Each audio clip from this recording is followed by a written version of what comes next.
India কি স্বাধীন? স্বাধীনতার মানে কি তাহলে বলেন? Exactly, that's is exactly what I thought. Zahid ভাই আপনি কই? জাহিদ ভাই, জাহিদ ভাই আপনি সেটা আমাকে যে স্বাধীনতার ব্যাপারে কথা বলতেছিলেন মনে আছে? প্লিজ প্লিজ সবাইকে শুনুন, এটা 6 ফেব্রুয়ারি নাকি স্বাধীন। আমি গেলাম।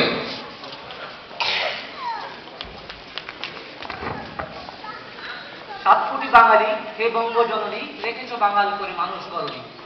কবিগুরুর এই কথার প্রতি উত্তরে স্বাধীনতা পরবর্তী বাংলাদেশে বলা হয়েছিল, আমাদের 7 কোটি বাঙালি আজ ভালো, বাংলাদেশ আজ স্বাধীন।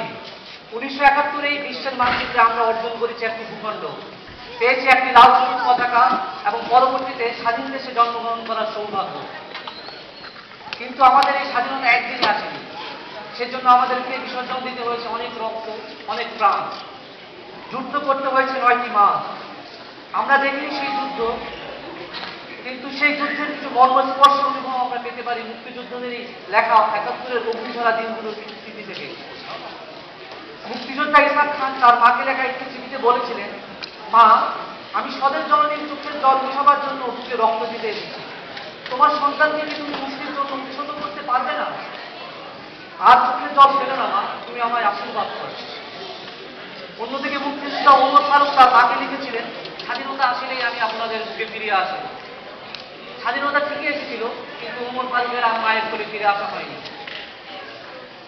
এরপর একে একে স্বাধীনতার 38টি বছর কেটে গেল। আর এই 38 বছর পর আমাদের যখন স্বাধীনতার সুবর্ণ জয়ন্তী উদযাপন করার কথা চিন্তা করা উচিত, তখনই কোনো জানা কিন্তু অজানা কারণেই হোক একটা পিছুটান আমাদেরকে সবসময় রেখে যায়।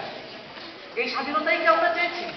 স্বাধীনতা কি আসলেই এসেছে, নাকি স্বাধীনতাটাকে এখনো আমরা খুঁজেই যাচ্ছি?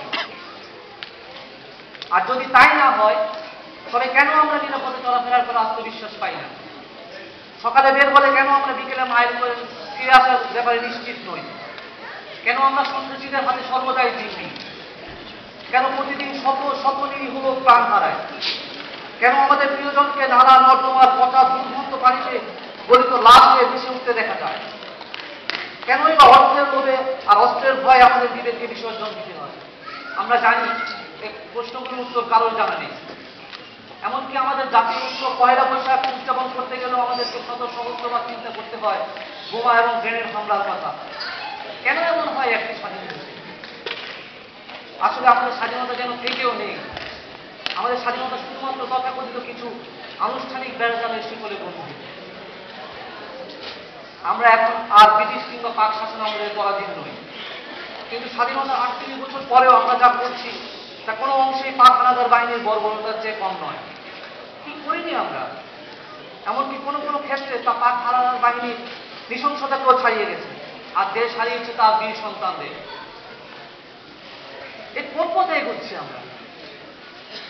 তাই এই দেশ হানাদারদের উদ্দেশ্যে শায়নের গানের কথায় বলতে হয়, আজ সাবধান করে দিচ্ছি কথা এইখানে হোক শেষ, যেন শুনি না তোমার কণ্ঠে এই বাংলা তোমার দেশ। একটি প্রবাদ আছে, বৃক্ষের নাম দিয়ে একটি বলেই তার পরিচয়। লাখো শহীদের রক্তের বিনিময়ে অর্জিত এই বাংলাদেশ নামক বৃক্ষের ফল কিন্তু তারই জন্ম। আমরাই পারি আমাদের এই হারানো স্বাধীনতাটাকে ফিরিয়ে আনতে, পারি বিশ্বের বুকে বাংলাদেশকে এক নতুন পরিচয় দিতে।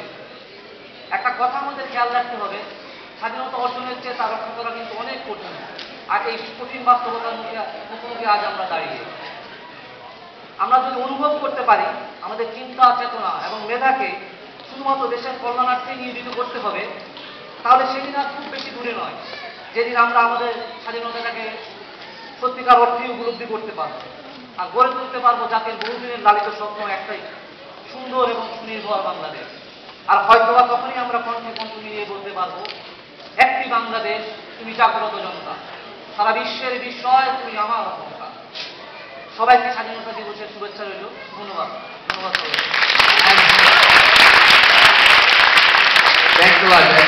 সবাইকে শেখানোর জন্য আপনি যেটা বললেন। So we're almost at the end of the show. কিন্তু আমাদের জাজেস একটু